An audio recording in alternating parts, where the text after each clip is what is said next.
إن الحمد لله نحمده ونستعينه ونستغفره ونؤمن به ونتوكل عليه ونعوذ بالله من شرور أنفسنا ومن سيئات أعمالنا من يهده الله فلا مضل له ومن يضلل فلا هادي له وأشهد أن لا إله إلا الله وحده لا شريك له وأشهد أن محمدا عبده ورسوله صلى الله عليه وسلم أما بعد فإن خير الحديث كتاب الله وخير الهدي هدي محمد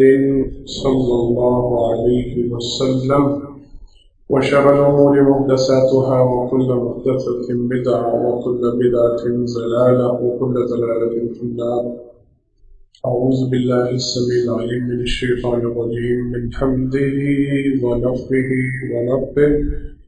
بسم الله الرحمن الرحيم. ومن أحسن قولا ممن دعا إلى الله وعمل صالحا وقال إنني من المسلمين ولا تستوي الحسنة ولا السيئة ادفع بالتي هي أحسن فإذا الذي بينك وبينه عداوة كأنه ولي حميم وما يلقاها إلا الذين صبروا وما يلقاها إلا ذو حظ عظيم. ہر قسم کی تعریفات حمد و ثنا اللہ رب العالمین کے واسطے خاص ہے. انگنت لا تعداد بے شمار درود و سلام ہو امام الانبیاء حبیب کبریا جناب محمد مصطفیٰ صلی اللہ علیہ وسلم کی ذات گرامی پر. حضرات محترم، گزشتہ خطبہ سے ہم نے اللہ کی توفیق سے اس بات کا آغاز کیا تھا ایک مسلمان کو، ایک مومن انسان کو کبھی بھی عام انسانوں کی طرح زندگی کو صرف گزار دینا، زندگی صرف جی لینا، یہ ایک مسلمان کا ٹارگٹ نہیں ہونا چاہیے، یہ ایک مومن کا شیوا نہیں ہونا چاہیے، بلکہ ایمان والے، اسلام والے یوں ہوں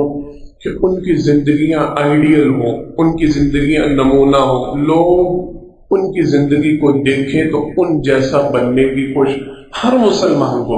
ہر مسلمان کو یہ کام کرنا چاہیے. اپنی زندگی کو اس قدر بہترین بنائے، اس قدر شاندار بنائے، اس قدر خوبصورت بنائے کہ دیکھنے والا یہ خواہش کرے کہ میں بھی ایسی زندگی جیوں، میں بھی ایسے اعمال اختیار کروں، میں بھی ایسا بنوں. ہر مسلمان کو اس انداز سے جینا. اس حوالے سے گزشتہ خطبہ میں اللہ کی توفیق سے پہلی بات اور ایک ہی بات کا تذکرہ ہو سکا تھا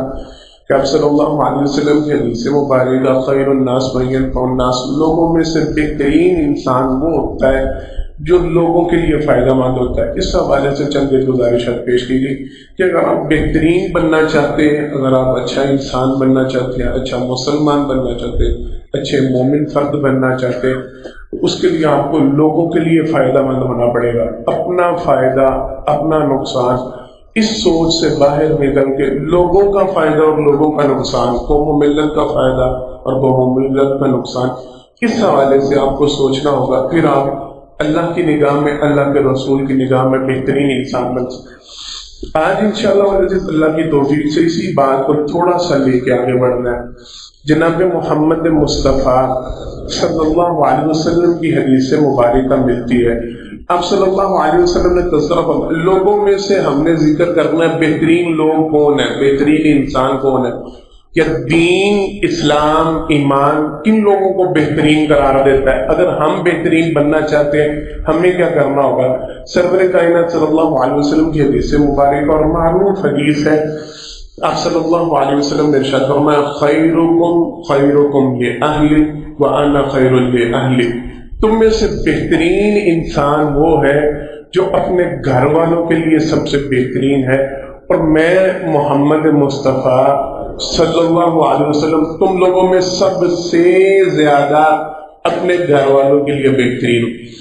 حضرات محترم، یہ جملہ، یہ حدیث مبارکہ، یہ موضوع آپ لوگوں نے اکثر سنا ہوگا، سارے جانتے ہوں گے اس حوالے سے، لیکن افسوس کے ساتھ کہنا پڑتا ہے ہمارے اعمال میں آج تک الا ما رحم ربی چند ایک ہوں گے جن کی زندگیوں میں اس کا نمونہ نظر آتا ہوگا، وگرنہ اکثریت ہم اس سے آ رہی ہے، اکثریت ہم اس سے دور ہے۔ لہذا اس موضوع پہ بڑی توجہ اور بڑا غور و فکر کرنے کی ضرورت ہے۔ ہم لوگوں کے لیے ہمارا رویہ اور ہوتا ہے، لوگوں کے لیے ہمارا کردار اور ہوتا ہے، لوگوں کے لیے ہمارا اخلاق اور ہوتا ہے، گھر والوں کے ساتھ ہمارا رویہ، گھر والوں کے ساتھ ہمارا اخلاق، گھر والوں کے ساتھ ہمارا کردار بالکل ڈفرینٹ ہوتا ہے، بالکل الگ ہوتا ہے۔ ہم محسوس کرتے ہیں، یہ سمجھیے گا ذرا بات، ہم محسوس کرتے ہیں کہ جب ہم اپنے گھر کی حدود میں داخل ہو جاتے ہیں تو اب ہم اپنے کمفرٹ زون میں آ گئے ہیں، یہاں ریلیکس کر رہے ہیں، یہاں پہ ہمارا ٹھیک ہے، وہ آرام کی جگہ ہے، سکون کی جگہ ہے، لیکن ہم وہاں سب سے پہلے جس چیز کا لبادہ اتارتے ہیں وہ اپنے اخلاق کا لبادہ ہوتا ہے۔ سب سے پہلے ہم اپنے اخلاق سے بالکل عاری ہو جاتے ہیں، باہر لوگوں کے ساتھ بڑا جی کرنے والے، باہر لوگوں کے ساتھ بڑا مسکرا کے ملنے والے، باہر لوگوں کے ساتھ بڑے اچھے اخلاق سے پیش آنے والے، گھر میں داخل ہوتے ہی ہمارے کردار تبدیل ہو جاتے ہیں، ہمارے اخلاق تبدیل ہو جاتے ہیں۔ اہل خانہ میں سارے افراد شامل ہیں، اماں ابا شامل ہیں اہل خانہ میں، بیوی شامل ہے اہل خانہ میں، بیوی کے لیے خاوند شامل ہے اہل خانہ میں، گھر میں جو بچے موجود ہیں، ملازم موجود ہیں، یہ سارے اہل میں شامل ہیں۔ گھر کے جتنے افراد ہیں، بہن بھائی ہیں، وہ آپ کے اہل میں شامل ہیں، جو آپ کے ساتھ رہ رہے ہیں، جو آپ کے ساتھ بس رہے ہیں۔ اب آپ لوگوں نے دیکھا ہوگا باہر بڑے لوگ ایسے ہیں جو باہر اپنی عمر سے بڑے لوگوں کے ساتھ گفتگو کر رہے ہو، میری باتیں بڑی توجہ سے سنیے گا، باہر اپنی عمر سے بڑے لوگوں کے ساتھ گفتگو کر رہے ہو تو کہتے ہیں جی میں آپ کی عمر کا احترام کر رہا ہوں، میں آپ کے مقام اور مرتبے کا احترام کر رہا ہوں، میں آپ کی عمر کا لحاظ کر رہا ہوں، آپ چونکہ عمر میں بڑے ہیں، آپ چونکہ مجھ سے بڑے ہیں تو اس لیے میں آپ کے ساتھ بڑے اچھے انداز سے پیش آ رہا ہوں۔ اس لیے میں وہی افراد جب اپنے گھر میں داخل ہوتے ہیں تو سگے ماں باپ کے ساتھ ان کا رویہ کیا ہوتا ہے، ان کی زبان کیسی ہوتی ہے؟ کیا ماں باپ آپ سے عمر میں بڑے نہیں ہیں، درجہ میں بڑے نہیں ہیں، مقام اور مرتبہ، وہاں کوئی اخلاق نہیں ہوتا، وہاں کوئی گفتگو۔ اماں کے ساتھ بات کرتے ہوئے لہجے تلخ ہو جاتے ہیں، ابا جی سے بات کرتے ہوئے جملہ جواب دوسری مرتبہ دیتے ہوئے ہمارے لہجے بگڑ جاتے ہیں، ہمارے ماتھے پہ تیوریاں چڑھاتی ہیں، ہمارے انداز تبدیل ہو جاتے ہیں، ہمارے لہجے خشک ہو جاتے ہیں۔ اور وہی باہر جائے تو باہر بزرگوں کا بڑا احترام ہو رہا ہے، لوگوں کے ساتھ توجہ کے ساتھ، لوگوں کے ساتھ معاملہ ہو، جی میں تو آپ کو اپنے بھائیوں جیسا سمجھتا ہوں، جی میں نے تو آپ کے حوالے سے ہمیشہ بڑے نیک جذبات رکھے نے، اور گھر میں سگا بھائی جو موجود ہوتا ہے اس کو ہم کاٹ کھانے کو دوڑ رہے ہوتے ہیں، اس کے اوپر ہم اپنا حق جتانے کے لیے دوڑ پھر رہے ہوتے ہیں، اس کو ہم سمجھتے ہیں کہ یہ تو ہے ہی کچھ نہیں، نہ یہ تو گھر کی کھیتی ہے، نہ یہ تو گھر کے بہنوں کے ساتھ جو ہمارا رہے، باہر لوگوں کے بچوں کے ساتھ بڑا پیار اور شفقت بڑا ہاتھ پھیرے ہوتے ہیں، لوگوں کے سامنے بڑا بن رہے ہوتے ہیں، لوگوں کے سامنے بڑے اچھے اخلاق کا نمونہ پیش کر رہے، بڑا بچوں کو پیار، سر پہ پیار، تھپی یہ وہ، بیٹا کون سے کیا کر یہ وہ، گھر میں کے ساتھ اپنے بچوں کے ساتھ ہمارا رویہ کیسا ہوتا ہے، یہ ساری چیزیں موازنہ کرنے کے لیے، یہ ساری چیزیں جناب محمد مصطفیٰ صلی اللہ علیہ وسلم کی حدیث مبارکہ کے مطابق آپ کو آپ کا اخلاق بچانے کے لیے آپ اپنے آپ کو خود کمپیریزن کریں، میں کس حد تک سچا انسان ہوں اور میں کس حد تک اچھا انسان ہوں، میرا رویہ باہر لوگوں کے ساتھ کیسا اور میرا رویہ اپنے گھر والوں کے ساتھ کیسا ہے، یہ چیز آپ کو بتا دیں کہ آپ کتنے بہتر ہیں۔ لہذا اگر آپ بہترین بننا چاہتے ہیں، اگر آپ قرآن کی نگاہ میں، حدیث کی نگاہ میں، اللہ کی نگاہ میں اور اللہ کے رسول صلی اللہ علیہ وسلم کی نگاہ میں واقعی بہترین انسان بننا چاہتے ہیں تو سب سے پہلے آپ کے لیے شرط یہ ہے، لازم و ملزوم یہ ہے، اپنے اہل خانہ کے ساتھ اپنا رویہ بہتر کریں، اپنی بیوی کے ساتھ، اپنے بچوں کے ساتھ، اپنے ماں باپ کے ساتھ اپنا کردار بہترین کریں، ان کے ساتھ خوبی سے پیش آئیں، ان کے ساتھ اچھے انداز سے پیش آئیں، یہ سب سے پہلے گواہ بنیں گے آپ کے اخلاق کے، یہ سب سے پہلے گواہ بنیں گے آپ کے کردار کے، یہ اصل گواہی دیں گے کہ آپ حقیقی معنوں میں کیسے ہیں، آپ اچھے یا برے، یا ہم کے اہل خانہ آپ کو بنیں گے سارے انشاءاللہ۔ ہاتھ اٹھا کے ایک دفعہ بازا ہمیشہ ہمیشہ اپنے گھر میں اپنی زبان نرم رکھے، لہجہ دھیما رکھے، اہل خانہ کے ساتھ پیار سے پیش آئے۔ اونچ نیچ ہوتی ہے، جناب محمد مصطفیٰ صلی اللہ علیہ وسلم جنہیں ہم اپنے لیے رول ماڈل گنتے ہیں، اسوہ حسنہ کہتے ہیں، نمونہ کہتے ہیں، اگر آپ کی زندگی کے حالات اور واقعات بیان کیے جائے تو خطبے درکار ہے۔ سرور کائنات صلی اللہ علیہ وسلم کا اہل خانہ کے ساتھ رویہ کیسا تھا، آپ نے جو فرمایا کہ میں تم میں سے سب سے زیادہ اپنے خانہ کے لیے بہتر ہوں، کس انداز سے، اب اشارے صرف دینے لگوں تو بات کافی بڑھ جائے، صرف چند ایک باتیں ہم لوگوں نے بچپن میں ہمیں کتابوں میں پڑھایا جاتا تھا، پہلی دوسری تیسری چوتھی کلاس کی کتاب میں ہمیں پڑھایا جاتا تھا کہ نبی کریم صلی اللہ علیہ وسلم اپنے کپڑوں پہ پیوند بولیں مطلب ایسے کیا کیا مطلب ہے کپڑوں پہ پیوند لگانے کا؟ جہاں سے کپڑا پھنس جاتا تھا سرور کائنات صلی اللہ علیہ وسلم خود سوئی دھاگا لے کے سی لیتے تھے۔ ہم نے سنا، ہم نے پڑھا، ہمیں پڑھایا گیا سرور کائنات صلی اللہ علیہ وسلم کا جوتا مبارک اگر ٹوٹ جاتا آپ صلی اللہ علیہ وسلم اسے خود بولنے مرمت کرتے تھے۔ پھر ہمیں پڑھایا گیا آپ صلی اللہ علیہ وسلم اہل خانہ کے ساتھ گھر کے کاموں میں ہاتھ بٹاتے تھے، پڑھا ہے نا ساروں نے سارا کچھ، یہ سب کچھ ہماری تعلیم میں۔ خاوند اگر بیوی کے ساتھ کسی کام میں ہاتھ بٹائے ہاں آج گھر جا کے تو ماں جی جینا حرام کر دیں گی کہ نہیں؟ بھائی تانے مار مار کے ماں کو بیٹھو رنگ مڑی اور بوڑھی کے تھلے لگا، اور آپ کپڑے استری کرنڈے ہیں، وہ آپ کپڑے چکنے ہیں، آپ کپڑے ہینگر سے لٹکان، آپ صفائی ستھرائی تکرار، اور تیرا بھی کام میں تو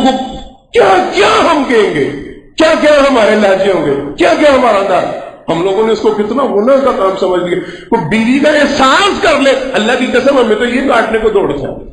میں بھی آپ لوگوں جیسا انسان ہوں، میرا بھی گھر ہے، میرے بھی بیوی بچے ہیں، میرے بھی ماں باپ ہے، اور میں بھی ان سارے معاملے جو بیوی کی ذرا برابر فکر بھی کر لینا، اس کی بیماری میں اس کا احساس کر لے، اس کے معاملات میں اس کا احساس کر لے، اس کی کمی کے لیے، اس کی آسانی کے لیے، آسائش کے لیے کوئی قدم اٹھا لے، ہمارے تانے نہیں ظلم او ہو بڑا تینوں تو بھائی چبی بڑا تو لگا ہے، بڑا تو تھلے لگا، یہ نیچے لگا معاذ اللہ ثم معاذ اللہ۔ پھر جناب محمد مصطفیٰ صلی اللہ علیہ وسلم اگر اپنے کپڑے خود سی رہے اور اہل خانہ سے نہیں سلوا رہے، اپنا جوتا خود مرمت کر رہے ہیں، اہل خانہ سے نہیں کروا رہے، اگر گھر کے کاموں میں اہل خانہ کا ہاتھ بٹائے تو کیا کہیں گے جناب محمد مصطفیٰ صلی اللہ علیہ وسلم؟ معاذ اللہ میں تو نہیں کہہ سکتا، آپ وہ جملے بول سکتے ہیں جو یہاں پہ اپنے گھروں میں اپنے بہن بھائیوں کے متعلق بولتے ہیں؟ کیا وہ تانے آپ دے سکتے ہیں جو اپنے اہل خانہ کو دیتے ہیں؟ آپ پتہ نہیں کون سا اسلام ہم نے پڑھا، پتہ نہیں کون سا دین ہمیں دوسری تیسری چوتھی سے پڑھایا گیا، اور ہم بوڑھے ہو گئے، ہم قبروں کے دانے پہ پہنچ گئے، ہمیں آج تک عقل ہی نہیں آئی، ہمیں آج تک شعور ہی نہیں آیا، آج تک ہم ان چیزوں کو سمجھ ہی نہیں پائے۔ ان کے ساتھ اس نے سلوک کرنا یہ اچھا ہونے کی نشانی ہے، ان کے معاملات میں تعاون کرنا یہ بہتر ہونے کی نشانی، پھر رویے، پھر اخلاقیات، پھر معاملات۔ اللہ کی قسم بڑا لمبا چیپٹر، میں ایک حدیث سنایا کرتا ہوں اور آج بھی سناؤں گا انشاءاللہ توجہ کے ساتھ۔ ماں جی آپ صلی اللہ علیہ وسلم کے ساتھ، ماں جی عائشہ رضی اللہ تعالیٰ عنہ تشریف فرمائے، آپ صلی اللہ علیہ وسلم کی باری ہے ان کے گھر میں، نبی کریم صلی اللہ علیہ وسلم کھانا کھانے کے لیے بیٹھے تو ملازم نے، غلام نے آ کے دروازہ کھٹکھٹایا اور کہا آج آپ کی دوسری اہلی ہے، انہوں نے ایک سالن پکایا تھا وہ آپ کا پسندیدہ تھا، انہوں نے کہا جاؤ جناب محمد مصطفیٰ صلی اللہ علیہ وسلم کو یہ کھانا بڑا پسند ہے، کبھی کبھار آپ کو پتا ہے ان کے گھروں میں دیکھ کے دن چولہا نہیں جلتا تھا، کہا آج ان کی پسند کا کھانا پکا ہے، جاؤ جا کے یہ کھانا ان کو دے کے آؤ۔ وہ پیالہ لایا گیا، آپ صلی اللہ علیہ وسلم کے سامنے رکھا گیا، ماں جی نے دیکھا غصے میں آ گئی، باری میری تھی، کھانا آج میں نے کھلایا، اس نے کیسے ضرورت کی میرے گھر میں کھانا بھیجنے کی، آج تو کھلانے کی باری میری تھی، غصے میں آ کے ہاتھ مارا، کھانے کو پیالے سمیت کے رات کے زمین پہ۔ اب ملازم غلام پاس کھڑے کہتے سرور کائنات صلی اللہ علیہ وسلم نے یہ سارا منظر دیکھا، اب صلی اللہ علیہ وسلم مسکرائے اور مسکرا کے کہنے لگے تمہاری ماں کو غیرت آ گئی ہے۔ ملازم سے، غلام سے مخاطب ہو کے کہنے لگے تمہاری ماں کو غیرت آ گئی۔ پھر ملازم سے نہیں کہا، غلام سے نہیں کہا، خود اٹھے سرور کائنات صلی اللہ علیہ وسلم، اس کھانے کو سمیٹا، دوبارہ برتن میں ڈالا، غلام کو دوڑایا، کہا جا کے چاندی کا تار لے گیا، اور چاندی کا تار لایا گیا، سرور کائنات صلی اللہ علیہ وسلم نے اس تار کے ساتھ اس پیالے کو جوڑا، اس پیالے کو دوبارہ مرمت کیا، کھانا بیچ میں ڈالا اور کہا یہ لے جاؤ، کہہ دو آج باری میری ان کی طرف۔ مقصد سمجھانے کا یہ ہے، غلام کہتے ہیں سارا وقت میں نے دیکھا سرور کائنات صلی اللہ علیہ وسلم کے چہرے سے مسکراہٹ نہیں گئی،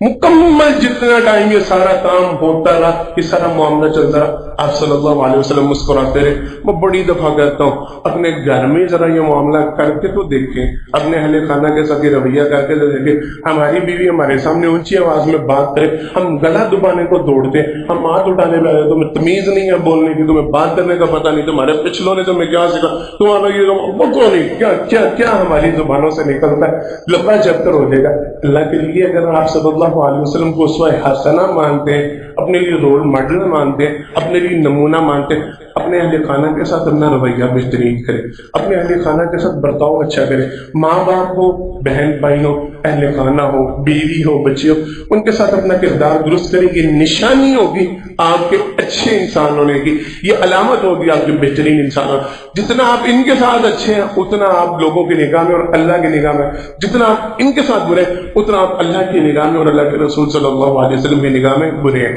اگلی بات سرور کائنات صلی اللہ علیہ وسلم کی حدیث مبارکہ جناب عبداللہ بن عمر رضی اللہ تعالیٰ عنہ اس کے راوی ہیں۔ آپ صلی اللہ علیہ وسلم نے ارشاد فرمایا خیر الاصحاب عند اللہ خیر لصاحبہ وخیر الجیران عند اللہ خیر لجارہ، اور کما قال النبی صلی اللہ علیہ وسلم، فرمایا نبی کریم صلی اللہ علیہ وسلم نے تم میں سے بہترین دوست، توجہ کے ساتھ، تم میں سے بہترین دوست، بہترین ساتھی اللہ کی نگاہ میں یا اللہ کے ہاں یا اللہ کے لیے، یہ سارے جملے، یہ سارے معنی اس کے، اللہ کی نگاہ میں بہترین دوست، اللہ کے لیے بہترین دوست، اللہ کے ہاں بہترین دوست وہ ہے جو اپنے دوستوں کے لیے بہترین ہے۔ خیر الاصحاب عند اللہ خیر لصاحبہ، اللہ کے ہاں اچھا دوست انہیں سمجھا جاتا ہے جو اپنے دوستوں کے لیے، اپنے ساتھیوں کے لیے اچھے ہیں۔ وخیر الجیران عند اللہ خیر لجارہ، اللہ کے ہاں پڑوسیوں میں سے بہترین پڑوسی وہ ہے جو اپنے حقیقی پڑوسیوں کے لیے بہترین۔ حضرات محترم، دو باتیں سمجھ میں آ رہی ہیں، دو چیزوں کی طرف توجہ دلائی جا رہی ہے۔ پہلی بات، اپنے دوستوں کے ساتھ آپ کا رویہ کیسا ہے، آپ کی سوچ کیسی ہے، آپ کی فکر کیسی ہے، یہ چیز آپ کو ممتاز کرتی ہے، یہ چیز آپ کو بلند بھی کرتی ہے، اور یہی چیز آپ کو پست بھی کرے گی، رسوا بھی کرے گی۔ آپ کا اپنے دوستوں کے ساتھ معاملہ کیسا ہے، آپ اپنے دوستوں کے ساتھ، ساتھیوں کے ساتھ، ساتھیوں سے مراد آپ کی کمپنی، آپ کے ارد گرد رہنے والے، آپ کے ارد گرد بسنے والے، آپ کے ساتھ کنیکٹڈ افراد، ان کے ساتھ آپ کا رویہ کیسا ہے، آپ کا اخلاق کیسا ہے، آپ کا برتاؤ کیسا ہے۔ اگر آپ ان کے لیے بہترین ہیں تو اللہ کی نگاہ میں آپ بہترین ہیں، اگر آپ ان کے لیے برے ہیں تو اللہ کی نگاہ میں آپ برے ہیں۔ میں اور آپ آدھے منٹ کے لیے اپنے اپنے گریبانوں میں جھانک کے دیکھ لیں۔ پہلی بات، ہماری دوستیاں ہوتی کس معاملات میں، ہماری دوستیوں کے پیچھے مقصد کیا کار فرما ہوتا ہے، ہماری دوستیوں میں چاہت اور غرض کیا ہوتی ہے۔ اکثریت ایسی ہے جن کی دوستیاں صرف مفادات پہ مبنی ہیں، ہم صرف اپنے فائدے بنانے کے لیے دوست بناتے ہیں، ہم لازماً چنتے ہیں، ہم غور و فکر کرتے ہیں فلاں بندہ اچھی پوسٹ پہ جا رہا ہے، فلاں بندہ اچھی شہرت کما رہا ہے، فلاں بندہ روپیہ کا سوال، اس کے ساتھ تعلق بنا کے رکھنا چاہیے، یہ مستقبل قریب میں فائدہ دے سکتا ہے، یہ کام آ سکتا ہے، اس سے کوئی بینیفٹ لیا جا سکتا ہے، لہٰذا اس کے ساتھ ریلیشن قائم کرو۔ ہمارے تحفے تحائف ان دوستوں کے گھروں میں جاتے ہیں جہاں سے ہمیں کچھ حاصل ہونے کی امید ہوتی ہے،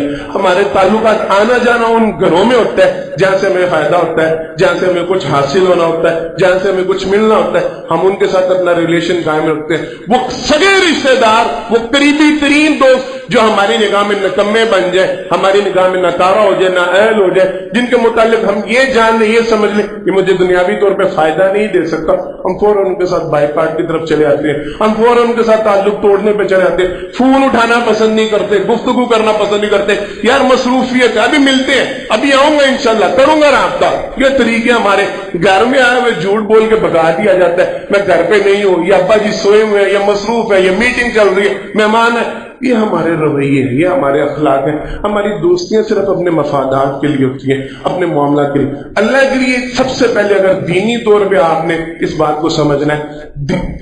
دین کے نام پہ اپنے دوست بنائیں۔ یہ دوستی کرنا میں نے ایک دفعہ ذکر کیا تھا کمپنی کے حوالے سے، سوسائٹی کے حوالے سے، یہ کوئی معمولی کام نہیں، یہ کوئی معمولی یوم یعض الظالم علی یدیہ یقول یا لیتنی اتخذت مع الرسول سبیلا یا ویلتی لیتنی لم اتخذ فلانا خلیلا لقد اضلنی عن الذکر بعد اذ جاءنی وکان الشیطان للانسان خذولا۔ قرآن کریم میں اللہ رب العالمین نے تذکرہ کیا کل قیامت کے دن انسان جب جہنم کا ایندھن بنے گا، جب جہنم میں جلے گا، اس دن اپنے ہاتھوں کو کاٹ کھائے گا اور کاٹ کے کہے گا کاش میں نے فلاں بندے سے دوستی نہ کی ہوتی، کاش میں فلاں بندے کا دوست نہ ہوتا، کاش میرا اس کے ساتھ ریلیشن نہ ہوتا، کاش میرا اس کے ساتھ تعلق نہ ہوتا۔ کیوں؟ کیونکہ میرے پاس ہدایت آئی تھی، لقد اضلنی عن الذکر بعد اذ جاءنی وکان الشیطان للانسان خذولا۔ مجھے بتایا گیا تھا، مجھے سمجھایا گیا تھا، مجھے سکھلایا گیا تھا صحیح راہ کون سی ہے، غلط راہ کون سی ہے، میرے پاس علم آ گیا،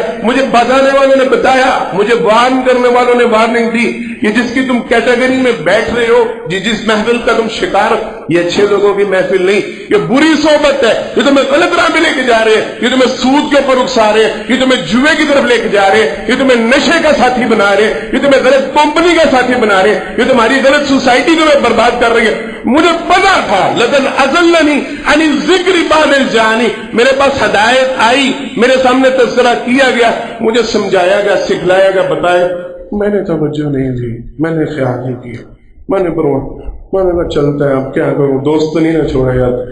میں نے برے لوگوں کی سوسائٹی اختیار کی، میں نے برے لوگوں کے مجلس کو اختیار کیا،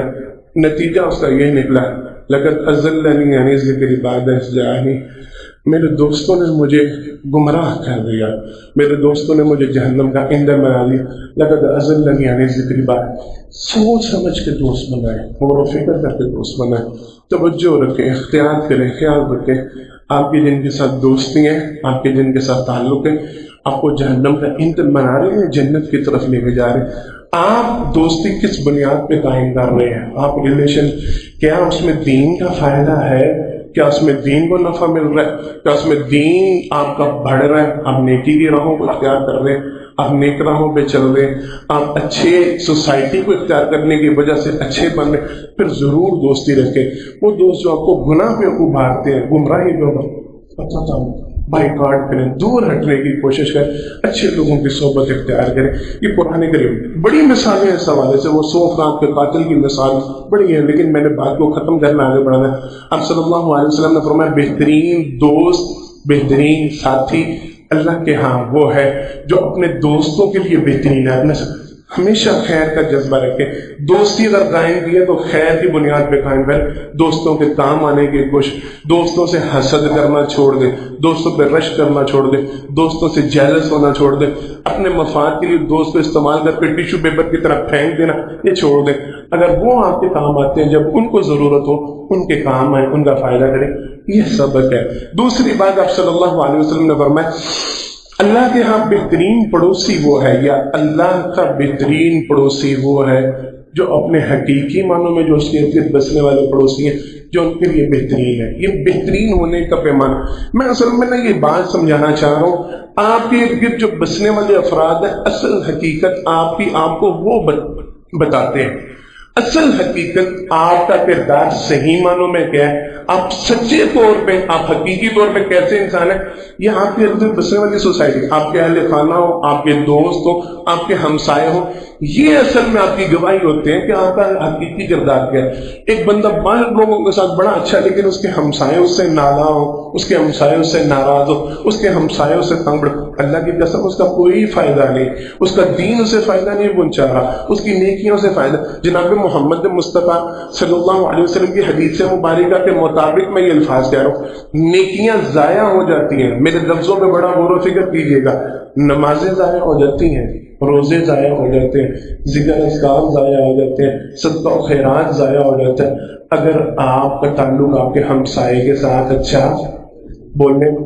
نہیں، اگر آپ کا ہمسایہ آپ سے خوش نہیں نا، آپ کی نمازیں ضائع ہو جائیں گی، آپ کا اٹھنا بیٹھنا، آپ کے ذکر اذکار، آپ کا صدقہ کر، واضح دلیل ہے جناب محمد مصطفیٰ صلی اللہ علیہ وسلم کی۔ تذکرہ کیا کہ آپ صلی اللہ علیہ وسلم کے سامنے ایک بوڑھی خاتون کا، اللہ کے پیغمبر صلی اللہ علیہ وسلم، ہم نے اسے دیکھا ہے وہ صدقہ خیرات بڑھا کرتی ہے، وہ جو فرض ہے اس سے بڑھ چڑھ کے خیرات ہے۔ اللہ کے پیغمبر صلی اللہ علیہ وسلم، ہم اس کو کثرت کے ساتھ نوافل ادا کرتے ہوئے دیکھتے ہیں۔ اللہ کے پیغمبر صلی اللہ علیہ وسلم، ہم نے اس کو اکثر نفلی روزوں کی حالت میں دیکھا، ہم نے دیکھا ذکر اذکار اس کی زبان پہ جاری ہوتا ہے۔ ہاں ایک خامی بس اس میں ہے، اللہ کے پیغمبر صلی اللہ علیہ وسلم وہ اس کے ہمسائے آپس میں خوش نہیں، آپس میں ان کے ریلیشن اچھے نہیں، ہمسائے اس کے متعلق برے جذبات رکھتے ہیں، اس کی زبان کی وجہ سے یا اس کے کردار کی وجہ سے اس کے ہمسائے اس سے بڑے تھا۔ اگر اپنے محترم غور و فکر کیجیے توجہ کے ساتھ، ہم اپنے ملازموں کی بڑی توجہ کے ساتھ، ہم اپنے ملازموں کی، اپنے بچوں کی تربیت کر دیں، گند کوڑا اپنے دروازے پہ نہیں پھینکنا، ہمسائے کی طرف کر کے پھینک، ہوتا ہے ایسا کہ نہیں؟ بچے کو بھیجتے ہیں نا تو کہتے ہیں اپنے گھر کے سامنے نہیں پھینکا، ہمسائے کی دیوار کے ساتھ جا کے پھینکا، یہ ہم تربیت کر رہے ہوتے ہیں۔ ہم گھر دھو رہے ہوتے ہیں، پانی بہا رہے ہوتے ہیں تو جان بوجھ کے ہم نے ڈلوان ساتھ والے کی طرف بنائی ہوتی ہے، اپنا ہمارا گھر صاف ستھرا رہے، اپنا ہمارا گھر میں خود ہمسایہ تنگ ہوتا ہے تو ہم گھر میں ٹی وی ڈیک اتنی اونچی آواز میں چلاتے ہیں، ساتھ والے گھر میں کوئی بیمار ہو تو بڑا مرتا رہے، ہمیں کیا ضرورت ہے؟ ہم شور شرابہ، ہم سارے معاملات، ہم کوئی حل نہیں جانے دیتے، ہم کوئی موقع نہیں جانے دیتے جب ہم اپنے ہمسائے کو ٹیز نہ کریں، تکلیف نہ دیں، اور پھر بعد میں ہم بگڑتے پھرتے ہیں ہمارا اپنا گھر ہے، اپنے گھر میں شادی ہو جائیے، چھاننا ہو جائیے، معروف جملے اپنے بنائے ہوئے ہیں، جو مرضی کرتے پھر اپنے گھر میں کر رہے ہیں نا، کسی کو کیا تکلیف؟ نہیں نہیں نہیں نہیں، جناب محمد مصطفیٰ صلی اللہ علیہ وسلم نے فرمایا مجھے ہمسائے کے حقوق کے حوالے سے اتنی تلقین کی گئی، اتنی مرتبہ کہا گیا، مجھے شک ہوا، مجھے گمان ہوا کہیں ایسا نہ ہو ہمسائے کو وراثت میں حصے دار نہ قرار دے دیجیے۔ لوگوں کے لیے یہ جملہ بڑا چھوٹا سا جملہ ہے، وراثت میں حقدار نہ قرار، اس کا مطلب معنی مفہوم پتہ کیا ہے؟ اس کا مطلب یہ ہے سگا چچا، خونی چچا، سگا تایا، سگی پھپھو، یہ وراثت میں حصے دار ہوتے ہیں؟ بولیں نہیں۔ ہمسائے کو قرار دینے کا مطلب یہ ان سے زیادہ قریبی ہے، یہ ان سے زیادہ پیارا ہے، اس لیے آپ صلی اللہ علیہ وسلم نے فرمایا مجھے گمان ہوا کہ اس کو وراثت میں حصدار نہ کراؤں۔ اتنا خیال، اتنا خیال، کوشش کریں اپنے ہمسائے۔ نبی کریم صلی اللہ علیہ وسلم نے تو یہاں تک حکم دیا گھر میں سالن پکاؤ، ورنہ اس میں پانی تھوڑا سا زیادہ ڈال دیا کرو، شوربہ زیادہ بنا، اپنے ہمسایوں کے گھر میں بھیجا۔ عرصہ گزرا، حال حال پوچھنا نہیں ہم گوارا کرتے، ساتھ والے گھروں میں فوتگی ہو جاتی ہے، اللہ کی قسم ہمیں کتنے کتنے گھنٹے پتہ ہی نہیں، میں خود جانتا ہوں، میں خود گواہ ہوں ان چیزوں کا، کئی گھنٹوں تک ہمیں پتہ ہی نہیں چلتا ساتھ والوں کے گھر قیامت کیا گزر رہی ہے، کیا ان کے حالات، کوئی پرواہ۔ عرصہ ہم کب اپنے ہمسایوں کے گھر کو تحفے تحائف بھیجتے ہیں، کب کوئی لین دین، کوئی شہر کوئی، ہم تو دیکھنا گوارا نہیں کرتے، ہم سلام لینا گوارا، ہم دیکھ کے منہ پھیر جاتے ہیں اور بڑے فخر سے سناتے پڑتے ہیں میں آج کبھی منہ ہی نہیں لایا، بہن نے کو ریلیشن ہوتا ہے، میں نہیں پائی اپنا رکھی ہے بس، نہیں۔ ہمسایوں کے ساتھ اچھا تعلق آپ کے اچھے ہونے کی نشانی، ہمسایوں کے ساتھ برا ہونا آپ کے برا ہونے کی نشانی۔ اپنے ہمسایوں کا خیال رکھیں، آپ اللہ کے ہاں بہترین ہمسائے قرار پائیں گے، آپ اللہ کی نگاہ میں اچھے ہمسائے بنیں گے۔ اگر ہمسایوں کے ساتھ برا سلوک کریں گے آپ اللہ کی نگاہ میں برے بن جائیں۔ آخری بات اور پھر بات ختم کرتے ہیں انشاءاللہ۔ جناب محمد مصطفیٰ صلی اللہ علیہ وسلم کی حدیث مبارکہ، آپ صلی اللہ علیہ وسلم نے ارشاد فرمایا خیرکم من تعلم القرآن وعلمہ، تم میں سے بہترین لوگ وہ ہیں جو قرآن کریم کی تعلیم کو حاصل کرتے ہیں اور قرآن کریم سکھلاتے ہیں۔ حضرات محترم، ہمارے معاشرے کا یہ بہت کمزور اور پسا ہوا طبقہ،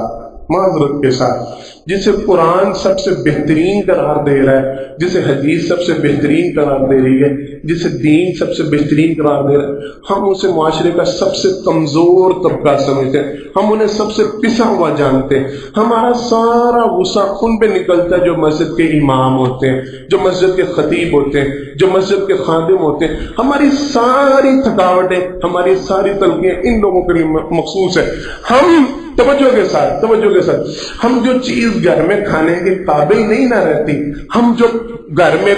شادی ہوئی، بیاہ ہوا، منگنی کی رسم ہوئی، فلاں ہوا، ڈمکا ہوا، جب سارا کھانا سمیٹنے کے بعد بچ جاتا ہے نا تو پھر کیا کہتے ہیں؟ وہ مدرسہ لگو،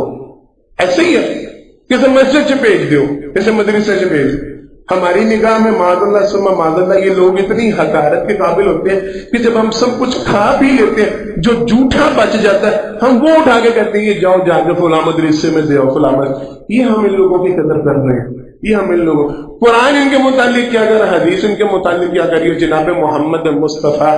صلی اللہ علیہ وسلم ان کا درجہ بھی بتلا رہے ہیں۔ یہ اتنے بہترین لوگ ہوتے ہیں کہ جب یہ گھروں سے نکلتے ہیں فرشتے ان کے قدموں کے نیچے اپنے بولنے پر بچھاتے ہیں،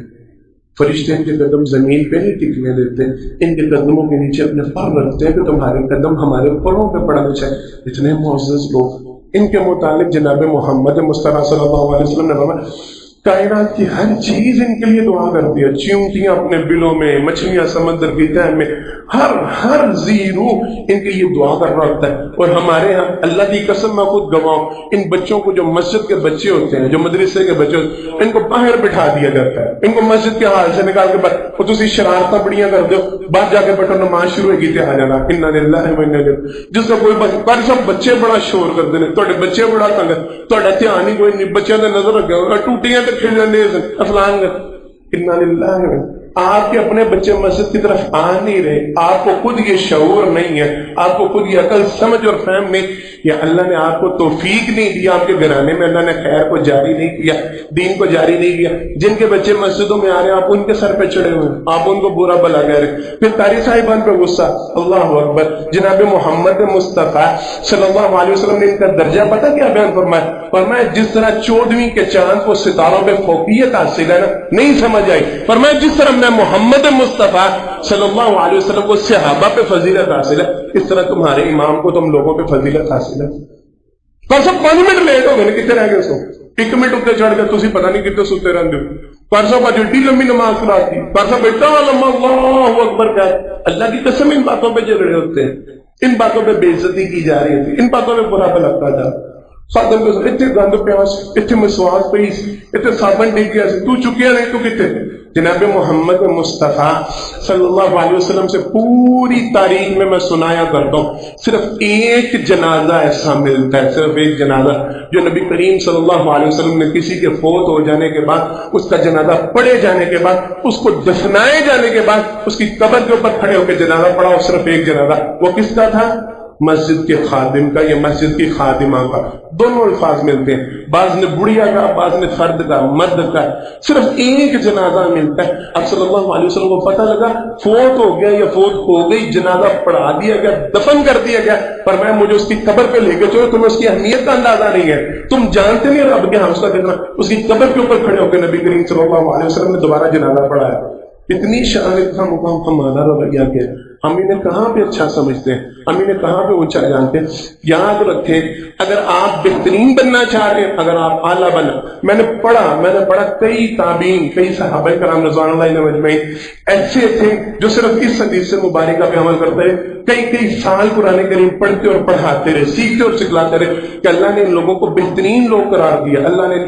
اللہ کے لیے یہ دونوں کام کریں، قرآن کریم کی تعلیم کو خود سیکھنا شروع کریں، اپنے بچوں کو سکھانا شروع کریں، اس سوچ اور فکر کے ساتھ کہ ہم نے لوگوں کی نگاہ میں، اللہ کی نگاہ میں، دین کی نگاہ میں بہترین بننا ہے۔ اگر آتا ہے کسی کو پڑھانا شروع کر دیں، گھر میں بیوی بچوں کو پڑھانا شروع کر دیں، آپ اللہ کے ہاں بہترین شمار کیے جائیں گے۔ ان لوگوں کی قدر کرنا سیکھیں، ان کی عزت اور مقام کو پہچاننا سیکھیں۔ اللہ سے دعا ہے مجھے اور آپ کو جو کہا ہے اس پر عمل کرنے کی توفیق عطا فرمائے۔ آخر دعوانا الحمدللہ رب العالمین۔